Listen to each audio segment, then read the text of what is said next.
Hello, வணக்கம். பழைய வீடியோலாம் பார்த்துருப்பீங்க நீங்கள்.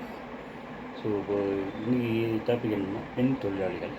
பெண் தொழிலாளிகளை எப்படி பத்திரமா வேலை பார்க்க வைக்கிறது பிரச்சனை. ஒரு நல்ல மேலாளர் வந்து பெண் தொழிலையே தன்னுடைய குழுப்பிறந்த சகோதரிகளை நினச்சி வேலை பார்க்குறது வந்து கடமையும் பொறுப்பும் நிறையா இருக்கும். ஏன்னா ஃபஸ்ட்டு அவங்க தங்குற இடம் பாதுகாப்பாக இருக்கணும். ரெண்டாவது அவங்க சாப்பிட்ற உணவு. மூன்றாவது சுத்தமாக தண்ணி அதெல்லாம் நல்லா இருக்கணும். நாலாவது அவங்க வேலை பார்க்குற இடத்துல வந்து பாதுகாப்பாக இருக்கணும்.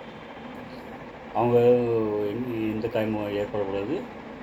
அதே சமயம் மற்றவங்களுக்கு வந்து அவங்களுக்கு தொந்தரவு வரக்கூடாது. அது பார்த்துக்க வேண்டியது மேலாளருடைய பொறுப்பு. சரி, நான் ஒரு மேலாளர் இருக்கும்போது நேர்ந்த சில சம்பவங்களை உங்கள்கிட்ட பயந்துக்கணும். முதல் சம்பவத்தில் ஒரு மில்லில் வேலை பார்த்தோம். அப்போ வந்து பொண்ணுங்க இருந்தாங்க. அவங்க தங்கிறதுக்கு தனியாக ஒரு பெரிய குவார்டர்ஸ் இருந்துச்சு. அங்கே வந்து வார்டன் இல்லை.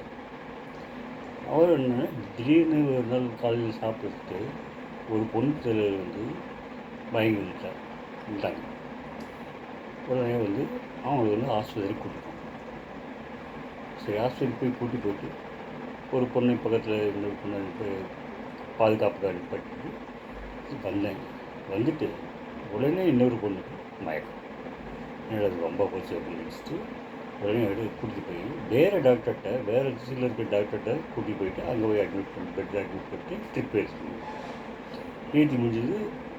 வீட்டுக்கு வந்தோடனே மூணாவது பெண் தொழில் மயக்கமாயிட்டாங்க. திரும்பி சரி, இது நம்ம சும்மா விடாது அப்படின்ட்டு உடனே பொண்ணை கொடுத்து வேறு ஒரு டாக்டர்கிட்ட காமிச்சு. ஸோ அப்போ வந்து எங்கள் முதலாளிட்ட ஃபோன் பண்ணி சொன்னேன், 3 பேர்த்தை வந்து ஒன்றா சேர்க்காதீங்க அப்படின்னு. ஒரே இடத்துல சேர்க்காதீங்க, நீஸ் போயிடும்.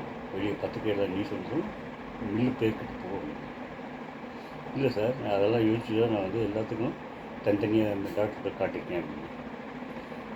காட்டி முடிஞ்சு அவங்க இது குவார்டர்ஸ் திரும்பி வந்து அவங்க ரூம் போன பிறகு தான் நிம்மதியாச்சு. நல்ல வேலை நானும் மில்லும் கெட்ட பெயர் வாங்குறது தப்பிச்சோம். தேங்க்யூ.